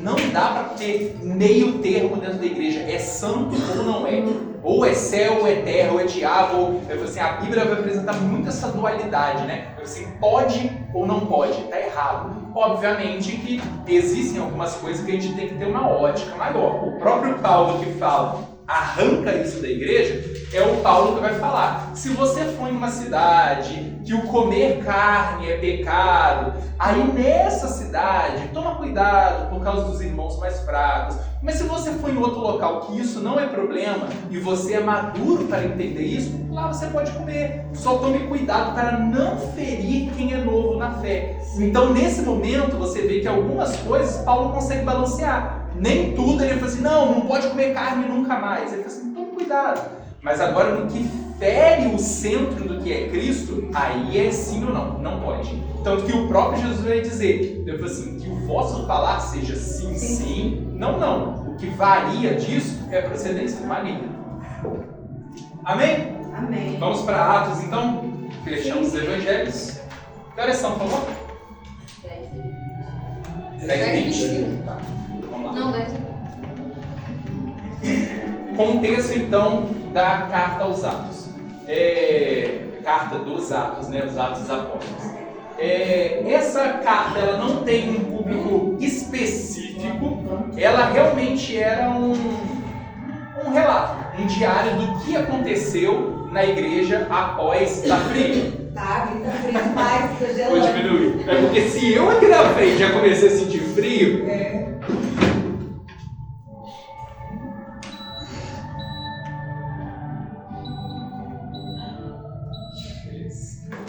Põe no zero, porque aí não é frio nem quente. Não, aí eu É 0 grau. se eu desligar o sol marretando aqui vai fazer ficar quente. 0 grau, nem frio nem quente. Equilíbrio, irmão. Então vamos lá. Como a gente viu semana passada, Lucas, quando ele escreve o seu evangelho, automaticamente ele já começa, durante suas próprias entrevistas, né, porque ele já tinha escrito um período bem depois que Jesus já tinha morrido, então tudo que ele conseguiu de contexto, de conteúdo nas suas entrevistas, ele já tinha informação suficiente para estar escrevendo o livro de Atos também. Então ele escreve praticamente junto, tanto que alguns rolos, dentro do mesmo rolo, quando abre tem o Evangelho e Atos. E aí isso em alguns momentos foi fracionado. Ainda o livro de Atos, sendo chamado de Atos dos Apóstolos, muitos dos apóstolos nem são citados. Os principais a aparecerem e que Lucas dedica tempo a estar explicando, Pedro e Paulo. Esses são os apóstolos que reinam durante todo o livro de Atos e Lucas ele vai falar muito. Principalmente por quem Lucas teve mais acesso. Porque Lucas ele é convertido por Paulo, então ele viaja, então ele tem tempo suficiente para extrair tudo que ele queria de Paulo, todas as histórias. E quando ele viaja com Paulo para Jerusalém, quando ele encontra Pedro ali sendo o apóstolo de Jerusalém, ele vai ter a entrevista dele com Pedro. Então ele vai extrair muito de como foi a origem da igreja diretamente de Pedro.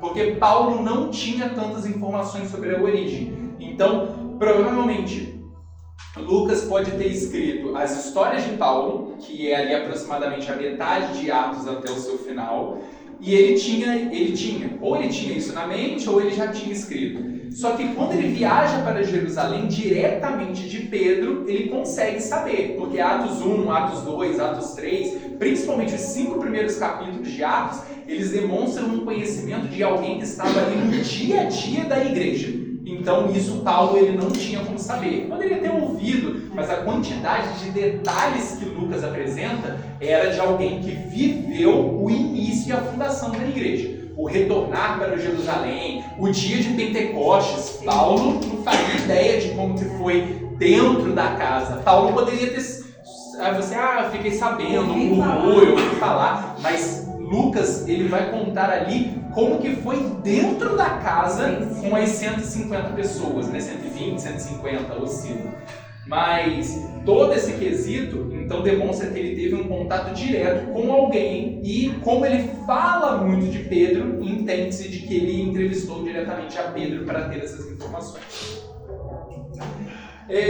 O período aqui que o livro, né, vai estar abordando é de 30, ou seja, assim que Jesus, aquela data que a gente falou, né, a data que oscila, né, de quando Jesus morreu, ressuscitou e ascendeu, tanto que Atos 1 fala sobre Jesus indo aos céus, e aí ele vai até 60 depois de Cristo. E por que a gente sabe que é até 60 depois de Cristo? Porque ele vai se encerrar na primeira prisão de Paulo em Roma, e ele teve a segunda, morre na segunda. Então Paulo ainda estava vivo, e ele encerra antes de Paulo ter a definição do seu julgamento. Ele encerra com Paulo estando preso em Roma. E o templo de Israel não tinha sido destruído, porque o templo de Israel é destruído por volta de 70 depois de Cristo.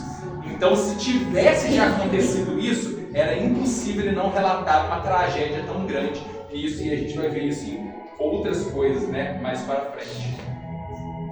Ele vai falar muito sobre a expansão do cristianismo, que foi uma expansão muito rápida, né, e os conflitos que levaram à perseguição da igreja. Beleza. O livro de Atos, ele vai ser literalmente uma ponte, porque ele vai ligar os biográficos com todas as cartas que estariam vindo a seguir. Então ele fala de Jesus, os biográficos, os 4 evangelhos, faz a ponte, o livro de Atos, beleza, agora a gente vai falar da história.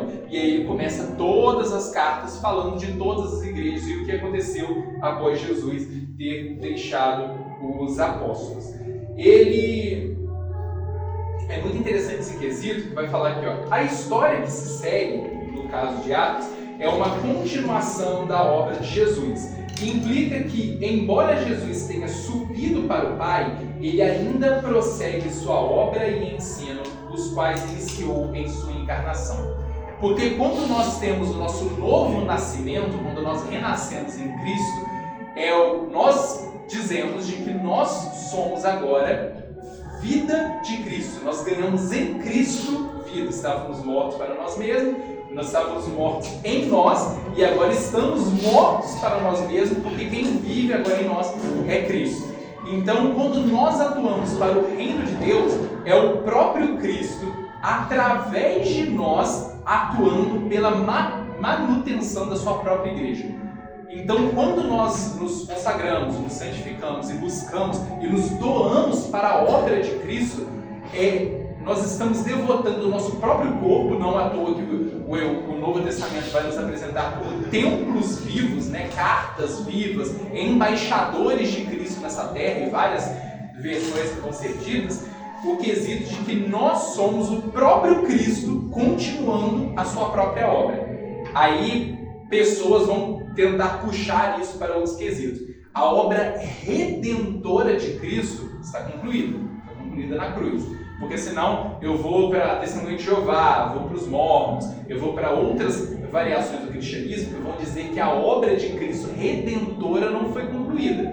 Se eu for para os adventistas, aí eles vão falar que Jesus subiu para terminar a redenção no céu, que aí ele entrou no tabernáculo, no Santo dos Santos lá para estar fazendo, né, a conclusão da nossa propiciação, da nossa redenção. Mas a obra redentora de Cristo está concluída e agora Cristo, através de nós, ele conduz a sua igreja até o nosso encontro com ele mesmo no livro de Apocalipse. A igreja está sendo conduzida até esse final pelo próprio Cristo.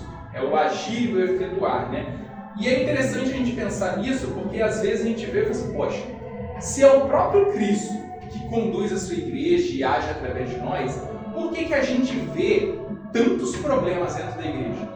Por que a gente vê escândalos? Por que a gente vê heresias? Por que a gente vê pessoas brigando, igrejas se rachando e essas coisas? Aí é aquilo que a gente falou nas nossas primeiras aulas. A igreja de Cristo eu gosto de usar até um termo. Deixa eu mando para vocês lá. Todo primeiro sábado do mês, a gente faz aqui na igreja.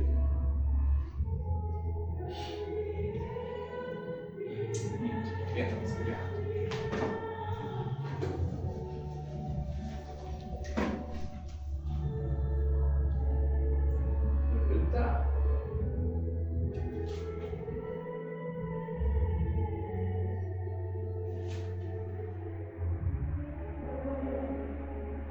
Beleza. Todo primeiro sábado aqui na igreja, a gente faz um encontro, que a gente faz uma imersão bíblica, a gente faz um encontro para a gente realmente estar estudando e debatendo sobre a Bíblia. E mês passado a gente iniciou uma série falando sobre a Igreja de Cristo. E vão ser 4 estudos falando sobre o que é a base de tudo aquilo que Jesus deixou. E no nosso primeiro encontro do mês passado, a gente falou sobre esse quesito, né? Muitos de muitos de muitos. E às vezes a gente olha e fala assim, nossa, frase estranha, assim, muitos. Eu já falei muitos. São muitos, eu não preciso quantificar, não dá para quantificar muitos, são muitos. Só que quando a gente fala muitos, o primeiro, eu estou falando da igreja local. Nós aqui, Família Viva Vila Rica, nós somos muitos. Agora, se eu falo da denominação Família Viva, já são aí quase 150 igrejas, nós somos muitos de muitos. Nisso daí são milhares de cristãos. Agora, quando eu falo muitos de muitos, eu estou falando da igreja global que existe. São todos os cristãos, de todas as denominações, de todos os países, de todas as épocas desde que Jesus fundou a sua igreja. E aí é uma quantidade... Se hoje vivos existem bilhões de cristãos no mundo, imagina desde o ano 1 até hoje, até quando Cristo vier para buscar a igreja, aí esse número ele se torna muitos. Tanto que a Bíblia fala que quando Cristo voltar, ele voltará para buscar muitos. Em momento algum a Bíblia fala que Jesus voltará para buscar todos. Aí a gente entra num período que é chamado de universalismo. Não importa o que você faça, Jesus morreu, toda a humanidade vai ser salva. E a Bíblia apresenta que muitos não serão salvos. O próprio Cristo disse, naquele dia, muitos me dirão, eu curei, profetizei, expulsei demônios, mas Jesus vai falar, apartai-vos de mim, eu não os conheço. E isso ele está falando só de quem está dentro da igreja. Imagina quem nunca creu. Então, muitos serão salvos. E, infelizmente, muitos não serão salvos. Mas, quando eu falo de muitos, eu estou falando da universalidade da igreja e são os nossos irmãos. Tanto que João, quando ele vai para Apocalipse, ele vai falar, né? Assim, e vi diante do trono do Cordeiro uma multidão de pessoas de todos os povos, línguas e nações, cultuando e adorando a Deus, e era impossível contá-los. Era como se fosse um mar de pessoas que ele via diante do trono de Deus. Então, isso é a igreja. Aqui nós temos a nossa igreja local. Só de hall de membros são mais de 800 pessoas. E já é muita gente. Manter só o controle administrativo, eclesiástico, cuidar de todas essas vidas, de famílias, quem entra, quem sai, todas essas coisas, isso já dá muito trabalho. Agora, a universalidade da igreja, ela é uma coisa que realmente vai estar transcendendo todas as coisas, né? Então, quando a gente cai nesse quesito, né, do que é realmente a Igreja de Cristo, a Igreja de Cristo ela é universal. Ela é muito maior do que o nós. O nós é indiscutível. Eu mando para vocês lá o slide dessa aula, que tem uma frase que eu gosto muito, que ela vai dizer: eu sozinho sou tão igreja como tijolo é casa. Eu sozinho não sou a igreja. Eu falo assim, nós juntos, nós somos a igreja. A igreja é um corpo. E isso é afirmado por Jesus e por todos os apóstolos do Novo Testamento inteirinho. A igreja, ela depende do coletivo. Ela só existe no coletivo. O que Jesus vai dizer? Aonde estiverem 2, 3 ou mais reunidos em meu nome, ali eu estarei. Então depende do coletivo. Aí ele fala assim, mas então se eu orar sozinho no meu quarto, Deus não está falando comigo? Fala. Ele fala com você na sua edificação pessoal, na sua transformação, na sua busca, naquilo que você precisa ter no seu relacionamento individual. Mas o nosso relacionamento individual não existe sem o nosso relacionamento coletivo. Porque se eu me excluo do corpo da noiva de Cristo, como eu posso amar o noivo e odiar a noiva? Não tem como. Como que eu espero estar na festa da boda do cordeiro, na festa do grande casamento, se eu odeio a noiva de quem eu quero estar junto? Não tem como. E eu preciso dessa comunidade. Eu preciso. A comunhão, ela é o corpo de Cristo, né? Amém. Então,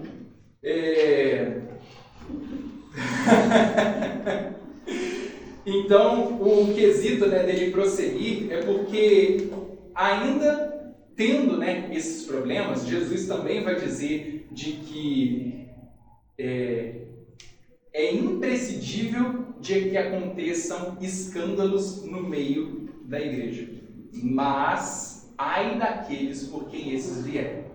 Porque até essas fissuras, as frações, e a palavra também vai apresentar de que o espírito faccioso, né, dentro da igreja é tomado como se fosse até pecado, né, como se fosse uma feitiçaria, como se fosse algo... Oi? O que é faccioso?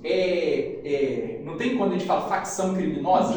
É exatamente isso, eu estou rachando uma parcela. Eu tenho o corpo da igreja, vamos falar, 800 membros aqui na igreja.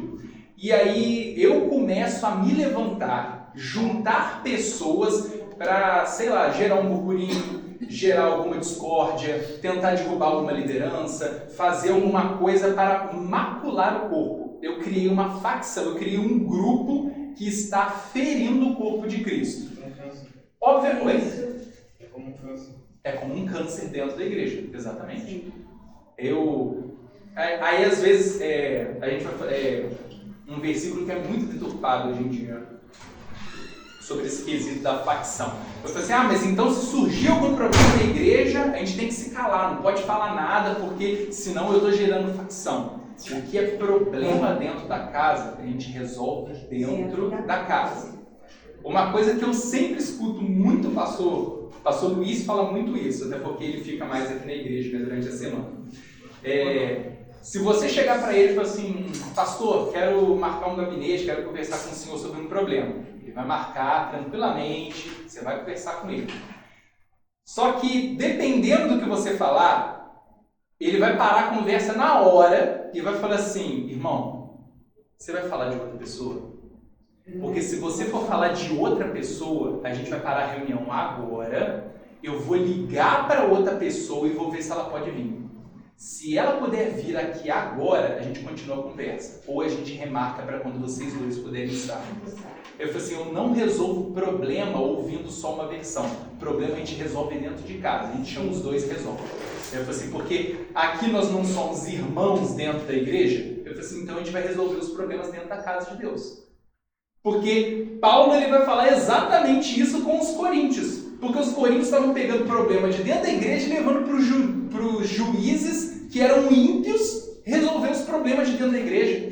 E aí Paulo fala assim, vocês não sabem que vocês vão julgar até os anjos e vocês não estão conseguindo resolver os problemas que vocês têm dentro de casa. Eles resolvem o problema de vocês. E ele ainda vai ter o agravante de falar. Ele falou assim, se possível, que você escolha perder. Você, o outro irmão ainda está imaturo, não quer aceitar, não quer se reconciliar, vai ter que passar por um tratamento. Eu falei assim, irmão, se você é o maduro da relação, aceita a pena. Né? Eu falei assim, pede você o perdão, irmão, vamos fazer o seguinte, me perdoa. Eu falei assim, vamos seguir no corpo de Cristo, vamos seguir na nossa continuidade, vamos crescer, porque o reino de Deus ele não pode parar por causa de coisa pequena, não. Obviamente, coisa pequena. Coisa grande, aí isso daí tem que ser resolvido, porque senão realmente vai ferir dentro do corpo. Mas coisas pequenas, aí a gente resolve dentro de casa. Fala, professor. Eu demorei porque eu sou insulino dependente e passei mal. Tá? Tive uma hipoglicemia, aí tive que correr atrás de recursos. Eu tenho meus recursos, eu ando com açúcar, tomei meus açúcar, mas hoje a hipo veio forte. Então eu tive que ir lá embaixo na cozinha, comer um pouco de açúcar, tomar um pouco de açúcar e baixar um pouco, aí baixou e agora eu estou de volta. Me desculpa, tá? Tá melhor? Ah, eu estou melhor. Mas quando for assim, o irmão fala. Pede alguém para ir contigo. Que são muitas escadas. Somos irmãos, né? Eu acabei de falar. Eu cheguei, eu estava sentando, não sei se notou, eu estava tentando levantar, mas só se estava Se tão você bom. cai da escada, dá um problema pro corpo. Eu não estava conseguindo levantar aqui, eu não estava conseguindo sair porque o assunto estava muito bom, me desculpa. Não, mas eu vou assistir a aula e com certeza vou pegar. Então, qualquer coisa, próxima vez, só falar. Não, né? agora eu vou trazer quase 1 quilo. Quase 1 quilo vou colocar no bolso. Assim, vamos trazer bala também. Meu irmão. Trazer minezinho. Olha aqui, olha só. Professor. Um kitzinho. Cara, Essa, né? Esses Vai. suquinhos. Sabendo que o Fechou. Hoje não deu. Sabendo que o pastor Luiz é assim, um dia a gente estava na chácara, eu falei, hoje eu vou pegar uma peça no pastor. Aí chegou na hora do almoço, eu falei, pastor Luiz, senta aqui comigo, vamos almoçar junto, que eu tenho que contar uma fofoca santa. Nossa! Calma, irmão! Misericórdia, irmão! Ele até foge. Me conta não, me conta não. Deixa eu sair daqui, não conta ninguém.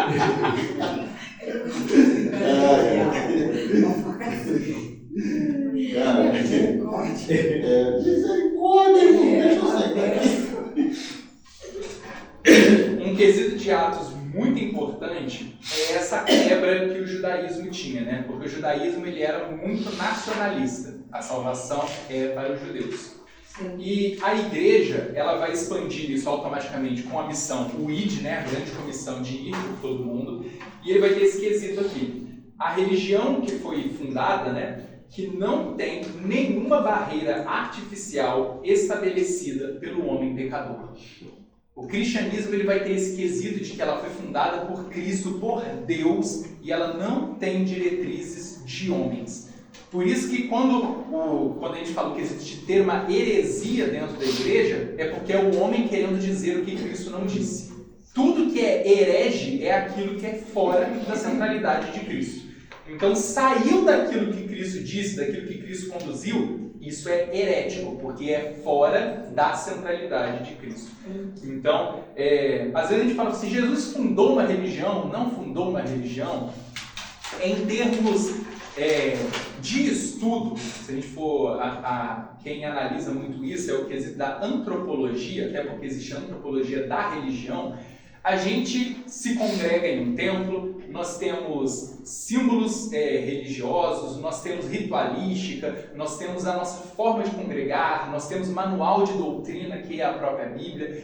Então, de forma analítica, humanamente falando, nós temos todas as características que uma religião possui. Só que todas as vezes no Novo Testamento, e essa palavra religião, se não me falha a memória, ela é usada 4 vezes. Dessas 4, 3 de forma pejorativa.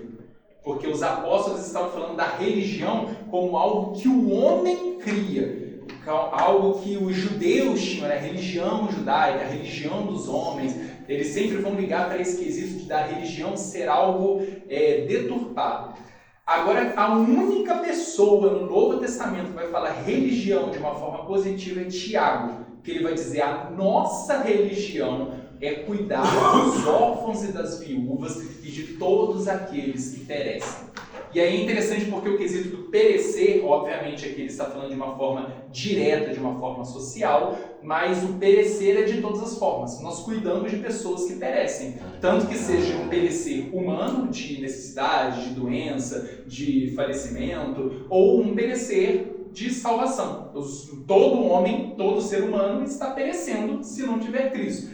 Então a nossa religião, o nosso religare, né, a nossa religação com Deus, é estarmos buscando novamente esse contato com Deus. Então a religião do cristianismo é cuidar uns dos outros. Esse é o núcleo do que é o cristianismo, apresentado pelo próprio Tiago.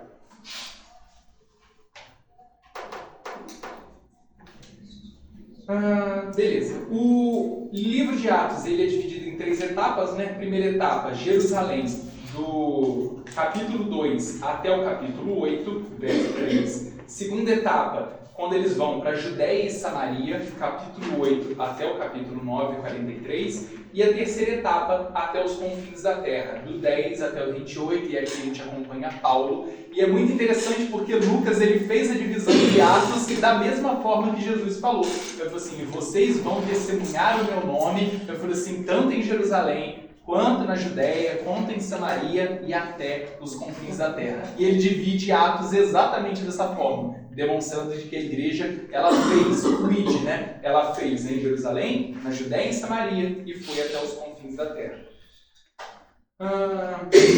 Aqui eu deixei em minúsculo, até porque a gente falou sobre isso, né, o quesito, né? Em Jerusalém nós tínhamos a igreja mãe, ou seja, a sede onde tudo começou. Mas essa igreja em minúsculo é porque era um local geográfico, era um templo, não templo, porque o cristianismo, até ele ser romanizado, ele nunca teve templos, eram reuniões, né?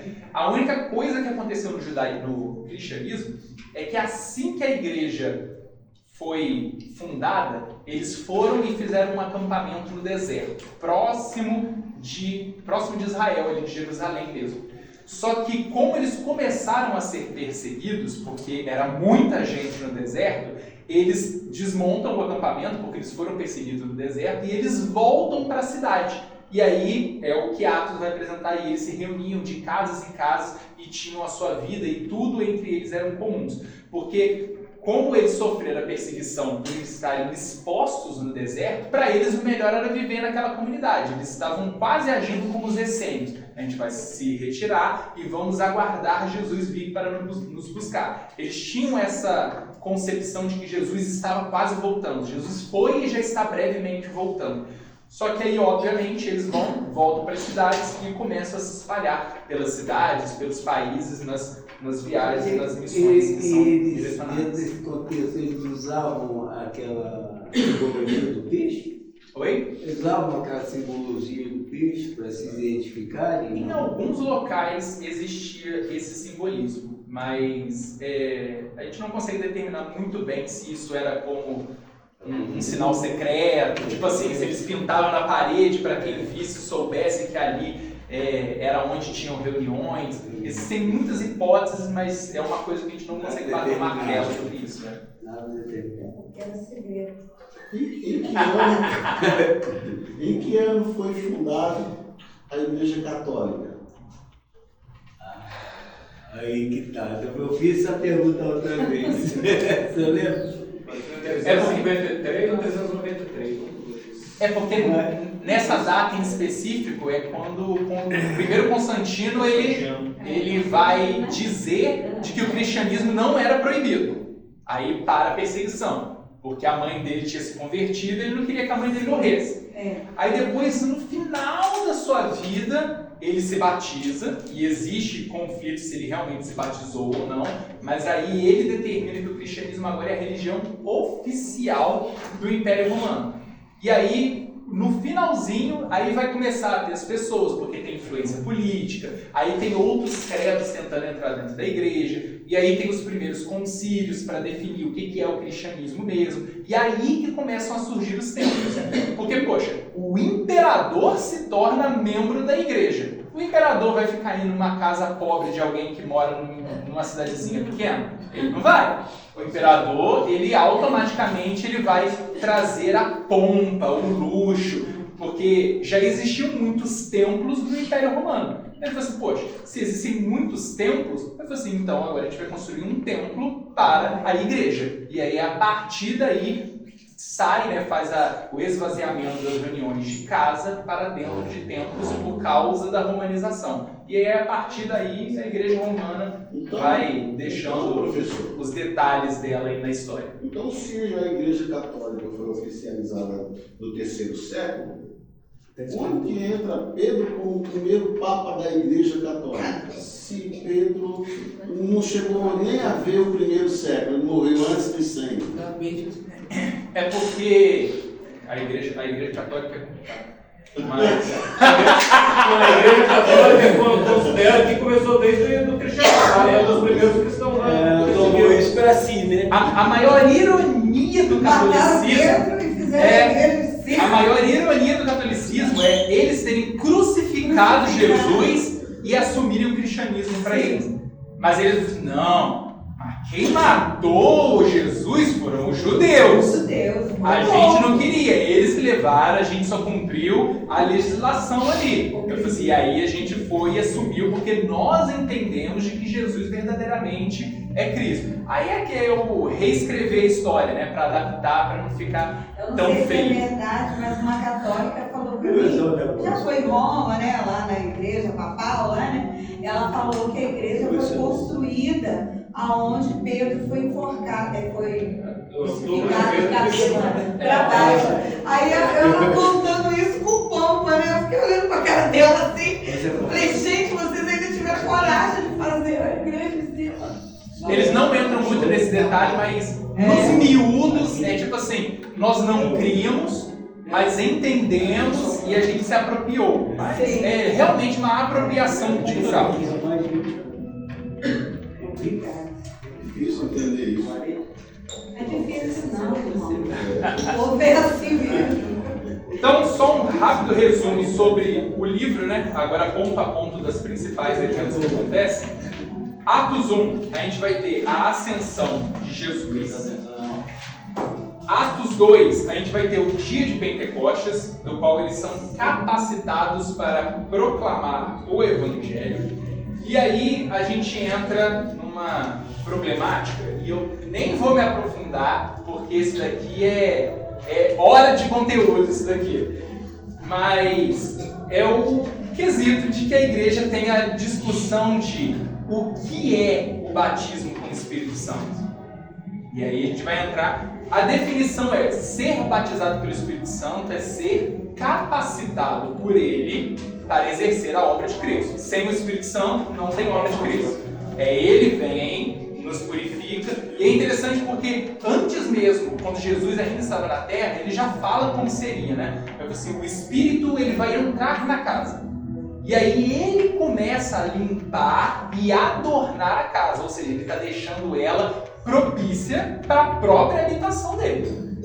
E aí vai falar, né? Assim, se um espírito que circunda acha a casa sem habitante, ou seja, se o Espírito Santo se esvaziou daquela pessoa, porque eu decaí da fé, eu me afastei, não me mantive firme, aí os espíritos vão entrar naquela casa. E aí é aquela bagunça. Traz 7 piores, porque não houve habitação. A pessoa não se firmou no Evangelho, na fé dela em Cristo. Então, o quesito do Espírito Santo é poder para agir em nome de Cristo. É muito interessante porque quando Jesus vai falar, né, tudo que pedirdes em meu nome, isso vai acontecer. E aí a gente fala assim, opa, então posso pedir qualquer coisa, faço a minha oração e no finalzinho assim, em nome de Jesus, amém. Eu orei em nome de Jesus. Só que o que Jesus quer dizer ali especificamente é assim, tudo que vocês pedirdes em meu nome, ou seja, se Jesus pedisse aquilo que você está pedindo, isso vai acontecer. É como se Jesus desse uma carta. Você escreve tudo que você quer. Aí você entrega na mesa de Jesus. Jesus vai assinar? Se Jesus não assinar, é porque não é no nome dele. Nem passa do teto. Eu falei assim, Jesus não assinou aquilo. O nosso entendimento do em nome de Jesus tem que ser algo que condiz com o caráter de Cristo. Sim. Porque eu falei assim, Senhor, quero ganhar na Mega Sena. Em nome de Jesus, amém. Amém. Eu falei assim, Aí a gente entra em quesitos tipo assim, nossa, muito complicado. Mas eu conheço um caso muito polêmico de uma pessoa que, em nome de Jesus, amém, ela queria o marido da outra pessoa. Isso, aconteceu lá, Colocou até no caderninho de oração da igreja. Falou que sonhou, que não, casei errado, aquele ali que é o meu escolhido, e em nome de Jesus, amém. E ela orava, Deus me mostrou, eu não sei se ele vai ficar viúvo e eu vou ser a próxima esposa, não sei. Então, assim, mas em nome de Jesus, amém, aquele ali vai ser o meu marido. O pastor me chamou uma vez, não era dessa denominação não, tá, gente? Aí o pastor ficou tão assustado, a gente orando, né, pela Nossa Senhora, né, então. Aí até que um dia ela levou a petição dela ao pastor. Aí o pastor me chamou desesperado. E eu fui e era isso. Ela trabalhava na casa de uma mulher, ela era empregada doméstica, e o patrão era assim, atencioso com ela. E ela falou que Deus mostrou que o patrão era para casar com ela. Então. Complicado. Mas, acontece, gente. Em resumo, só é em nome de Jesus se Jesus concordar com o seu pedido. Se não tem a ver com o caráter de Cristo, não é em nome de Jesus. E o batismo com o Espírito Santo é ser capacitado para agir sobre a atuação de Jesus nessa terra. Atos 2 e 3, a gente vai ter a pregação de Pedro, né? Pedro ele vai pregar algumas vezes e vai converter várias e várias pessoas. Como a gente viu, né, durante a Bíblia, a contagem ela tinha uma função diferente. Então, se apresentava, se converteram 3.000 homens, se converteram 5.000 homens, a quantidade de pessoas que se converteram era muito maior. Não contava idosos, não contava menores, não contava mulheres. Então, a multidão que foi se agregando ali era enorme. Atos 4 e 5, a gente vai ter a perseguição e o crescimento, que aí esses conflitos que vai ter, né, sair do deserto, voltar para as casas, o Império Romano começa a perseguir, algumas divisões que eles já estavam fazendo, divisões de irem para outros locais, né, e aí o cristianismo ele começou a ser considerado pelo catolicismo uma seita a ser perseguida, porque no início o Império Romano achava que os cristãos eles eram canibais, por causa que eles não entendiam que a Santa Ceia eram elementos pão e vinho. Eles pensam, porque assim, aqui está o corpo de Cristo e aqui está o seu sangue. Eles pensavam que os eventos da igreja cristã, as reuniões, era para matar alguém e comer e beber o sangue daquela pessoa. E aí eles achavam que era um grupo canibal e o catolicismo e o romanismo começou a perseguir a igreja cristã. Aí, por essas coisas que estavam espalhando, por isso que começam a se escrever as coisas. Por isso que Pedro vai falar para os romanos entender o que é o cristianismo. Por isso que Pedro, quando vai se avançando, né, um pouco de idade, ele sai de Jerusalém e fala assim, Roma não está entendendo. Eu vou para lá discutir diretamente com os grandes para eles entenderem o que é o cristianismo. Por isso que existem tantas coisas do Novo Testamento que são direcionadas para que as pessoas entendam o que é o cristianismo, por causa dos boatos e das coisas que estavam saindo. Atos 6, a gente tem a escolha dos diáconos. Vai descarregar.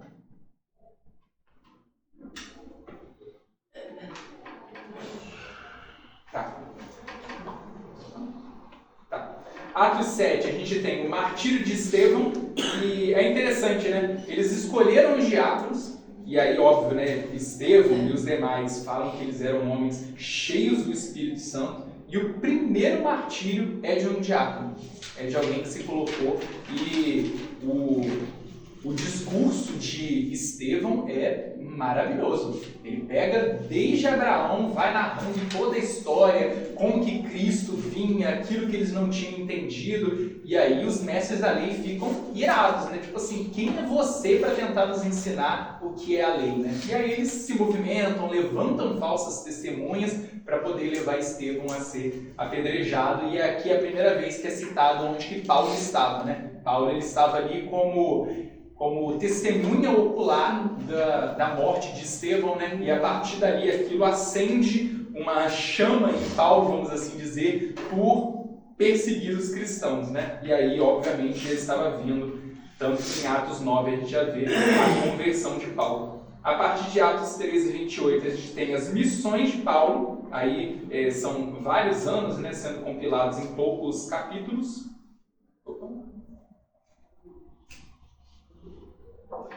E em Atos 15 a gente vai ter o Conselho de Jerusalém. O conselho, ou concílio, ele foi a primeira reunião dos líderes para estar definindo a principal problemática. Quem aceitasse a Jesus tinha que ser judeu, tinha que seguir as regras do judaísmo. E aí, a primeira coisa que eles votam é de que a igreja não tinha que ser judaica. Então, quando a gente vê muitas características judaizantes dentro da igreja, são incorporações de coisas que não fazem parte da igreja. Não tem nenhum problema a gente estudar o idioma, eu tenho sonho. Eu tenho sonho de um dia visitar Israel, Jordânia, Egito. Eu tenho sonho, uma viagem de sonho da minha vida. Mas ir lá não vai me fazer mais cristão do que eu já sou hoje. Se eu for em Jerusalém, eu vou ser salvo. Não tem nada disso. Se eu me batizar no Rio Jordão, eu vou ser mais purificado. Se eu for ungido com óleo que veio de Jerusalém, eu vou ser mais purificado. E aí dessas coisas a gente vê... não tem outra palavra. A gente vê heresias entrando dentro da igreja, porque são deturpações daquilo. Oi? Eu lembro uma pessoa que eu fui na mesma igreja que essa pessoa, que ele falou, cara, você tem que ir lá a presença de Deus é diferente. Eu fiquei tipo assim, pô, mano, que é essa? Eu imagino que deve ser uma viagem, tipo assim, Deve ser muito a legal, sensação, né? caramba, eu tô pisando no local onde Jesus passou. A sensação deve ser maravilhosa, né? sim. Realmente, né? Mas falar que tem uma nuvem especial exclusiva só lá é complicado, né? E aí, beleza, a gente tem a prisão e a viagem para Roma, Atos 21 e 28, e o final do livro, Atos 28, com Paulo em prisão domiciliar. Foi a primeira prisão, ele foi liberto dessa prisão, só que aí depois vai ter o incêndio em Roma. E aí Nero é o principal acusado, e aí Nero era o imperador na época, só que para se livrar da acusação, Nero fala que foram os cristãos que atearam fogo em Roma. E aí, quem que estava em Roma nesse momento e eram grandes figuras do cristianismo? Pedro e Paulo. Os dois foram presos. Eles foram presos ao mesmo tempo? Eles morreram. Morreram praticamente no mesmo tempo. Que as duas últimas cartas deles são finalizadas praticamente no mesmo ano. Eram os dois maiores líderes da igreja. Aí Roma falou assim, eles já estão aqui, pega e mata. Amém. Que horas são? 11 horas? Amém, então, gente. É isso. Fechamos o livro de Atos. Então, agora eu vou pegar as Epístolas Paulinas. Epístolas Paulinas. Então, cara, mas assim, o último assim, profeta a morrer então foi João. João Batista? De profeta. Não, o último De apóstolo. a morrer. Apóstolo foi João. O último profeta foi João Batista. O último questionário a primeira, o evangelho mais breve é Marcos, né? Mais breve é Marcos, isso. E a outra pergunta foi sobre a diferença de Marcos com o sinóptico. Aí é o fato dele apresentar mais ações do que as histórias contadas? Isso aí. Certinho. Dúvida, gente? Mais alguma coisa? Não, pode falar. É que eu não sei se os questionários estão indo pelo e-mail ou pelo nome. Mas eu tive com o e-mail no celular, aí tanto eu quanto meu esposo ele respondeu separado, mas aí a gente mandou pro mesmo celular. Tá. Mas aí colocou o nome, né? Sim. Não, Aí tranquilo. é só pra... Beleza. Caso eu tinha até perguntado, eu desabilitei essa opção do e-mail. então tá bom. Que aí só colocar o nome que eu sei quem que é de cada um. Ué, só como do versículo de Lucas reflete a preocupação com a justiça social e os pobres. Tem, se não me engano, 2 slides na aula que falam exatamente sobre isso. É porque Lucas ele vai falar muito sobre o quesito, a gente até falou um pouco hoje, sobre esse quesito de como a igreja deveria cuidar dos pobres. Porque no Antigo Testamento tinham leis para isso e Jesus reforça isso. E a igreja tinha que cuidar dos escravos, dos órfãos. Aí é só mencionar esse quesito de como que era esse tratamento da igreja. Tinha que cuidar. Deixa de ser Obrigadão. Vale? Liberado, gente. Boa, ficar na paz, bom domingo.